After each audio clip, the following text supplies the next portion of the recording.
Hello guys, heart geography by heart. मैं अपने आप को एक जोग्राफ़र कह सकता हूँ क्योंकि मैं पीजी जोग्राफ़ी कर रहा हूँ। और जोग्राफ़ी में मेरा सफ़र यहाँ तक कुछ ऐसे गुजरा कि एक मोहब्बत सी थी जोग्राफ़ी से। जोग्राफ़ी को मैं अक्सर हर पैमाने पे समझने की कोशिश करता रहा हूँ आज तक। जोग्राफ़ी को अक्सर मैं किताबों से पढ़ता हूँ। जोग्राफ़ी को अलग अलग उसके व्यायाम को जानने की कोशिश करता हूँ।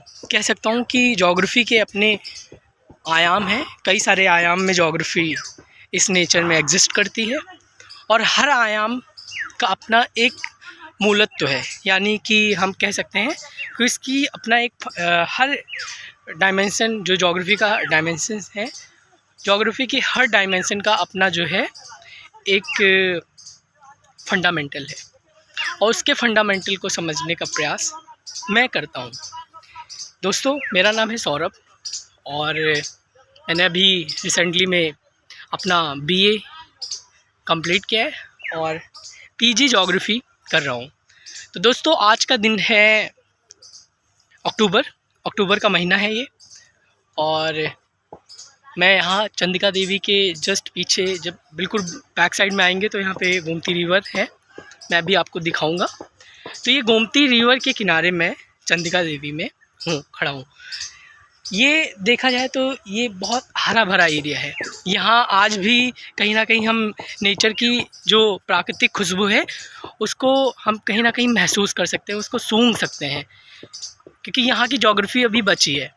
मैं ऐसा क्यों कह रहा हूँ कि यहाँ इंडिविजुअल मैं इस एरिया की बात क्यों कर रहा हूँ, क्योंकि पूरे लखनऊ में जो मेन लखनऊ है, अब लखनऊ को दो पार्ट में डिवाइड किया गया है, ओल्ड लखनऊ, न्यू लखनऊ।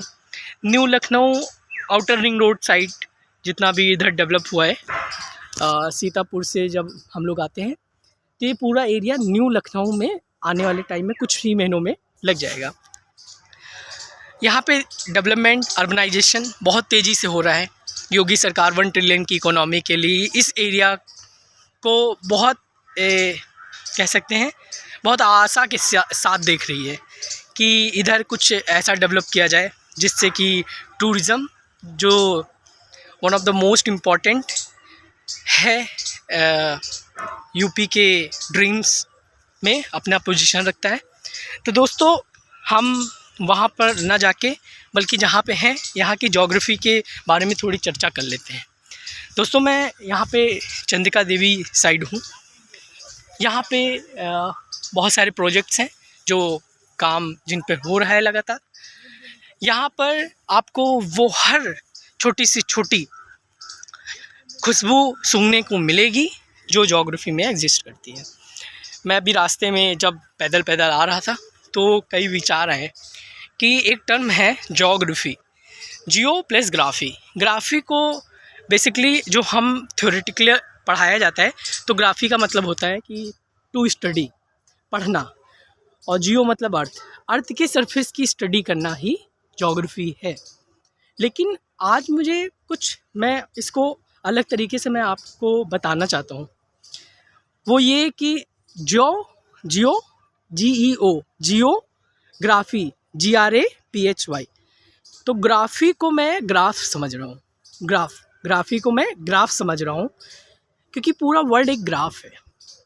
पूरा वर्ल्ड, पूरा मतलब पूरा कॉस्मो, पूरा यूनिवर्स एक ग्राफ है, और उसमें से ये जो अर्थ है ये छोटी सी जोग्राफ़ी है, ग्राफ है। ये छोटा सा ग्राफ का पार्ट है। जियो मतलब इस छोटे से पार्ट, ये छोटी सी ग्राफ़ी को समझने का जो प्रयास है, इसको जीने का प्रयास है, वो जोग्राफ़ी है। जियो मतलब जीना और ग्राफ़ी मतलब ग्राफ। इस ग्राफ को जीना जोग्राफ़ी है। जोग्राफ़ी हम किताबों में बेशक पढ़ सकते हैं, किताबों में ये नहीं पढ़ सकते कि जोग्राफ़ी क्या है। जोग्राफ़ी को तो एक्चुअल में हम जी सकते हैं केवल, बाकी उससे हम आइडियाज़ ले सकते हैं कि how we can study geography, मतलब कुछ तरीके जान सकते हैं। मतलब जैसे कि आप जानते हैं गूगल मैप का इजाद कैसे हुआ। मैं छोटी सी बात ले लूँ तो एक बार सुंदर पिचाई, जो इस समय गूगल के CEO हैं, उनके पास मतलब किसी चीज़ की कोई कमी नहीं है। एक बार उनकी वाइफ ने उनको बुलाया कि आप जो है इस जगह में हूँ, मतलब यूएसए में। उन्होंने कहा कि मैं इस जगह हूँ और आप आ जाइए। तो उन्होंने आसपास की चीज़ें उनको बताई। फिर भी वो रात भर उधर 2-4-5 घंटे घूमते रहे, लेकिन वो पता उस पते पे नहीं जा पाए जो उनकी वाइफ ने जो आइडिया दिया था कि आप यहाँ आ जाइए। उस टाइम पे गूगल के सीईओ सुंदर पिचाई जी को एक आइडिया आया, क्योंकि प्रॉब्लम उन्होंने झेली 4-5 घंटे, फिर भी वो पहुँच नहीं पाए एट टाइम। और एट टाइम क्या छोड़ो, एट प्लेस। तो उनको आइडिया आया, तो उन्होंने गूगल मैप पे काम किया और गूगल मैप आपके सामने है। अब बहुत आसान हो गया है, हमें कहीं भी जाना हो, हमें नहीं भी पता है तो इवन यहाँ पे तो अब तो सैटेलाइट तक आ गया कि आपको वो रास्ता 3D में अवेलेबल है, आप 3D में देख सकते हैं। डायरेक्शन की तो बात ख़त्म हो गई, अब तो बहुत AI का और चैट GPT का ज़माना है। तो दोस्तों ये एक छोटी सी मैंने आपको बात बताई। मैं वापस आता हूँ ज्योग्राफी पे, जहाँ पे मैंने अपनी बात ख़त्म की थी। तो ज्योग्राफी को स्टडी हम किताबों के माध्यम से कर सकते हैं, लेकिन बस उसमें एक क्या है, फॉर्मूला है, एक पैरामीटर है, एक मैप है, मैप कि हमको जाना कैसे है।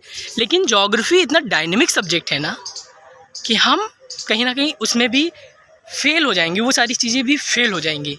ये मेरा अपना मानना है, मैंने ये कहीं किताब से नहीं पढ़ा है, तो इसको आप मतलब एज अ फैक्ट मत ले लीजिएगा। ये मुझे ऐसा लगता है, आप इसको ट्राई करिएगा।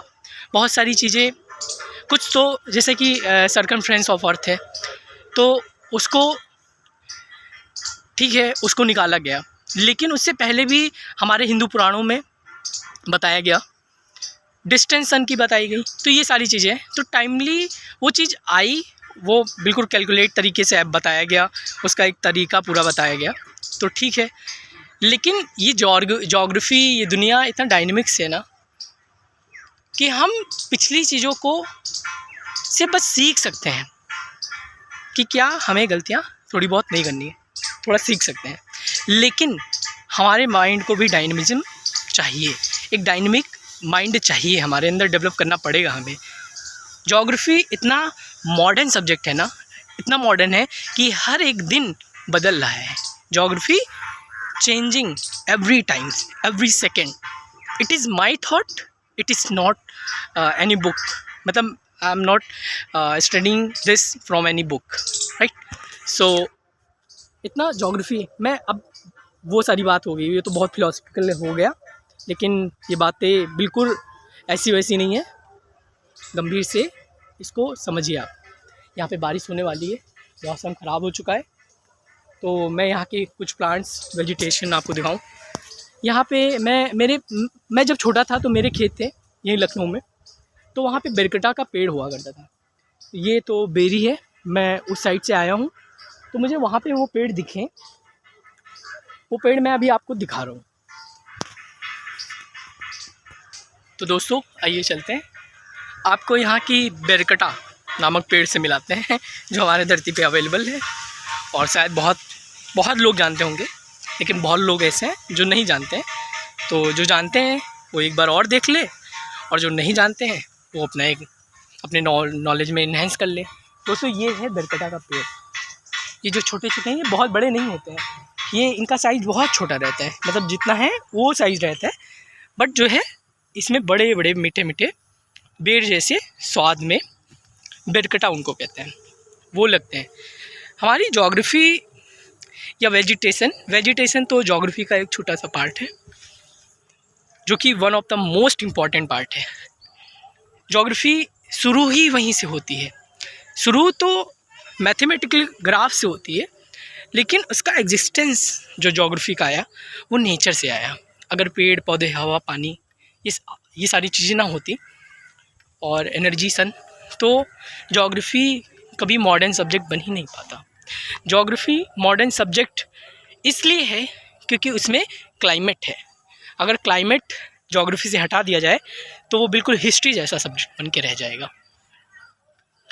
इसी के साथ मैं आज अपना ये लेक्चर, कह सकते हैं आप, वीडियो को स्टॉप करता हूँ और मिलते हैं नए वीडियो में आपके साथ।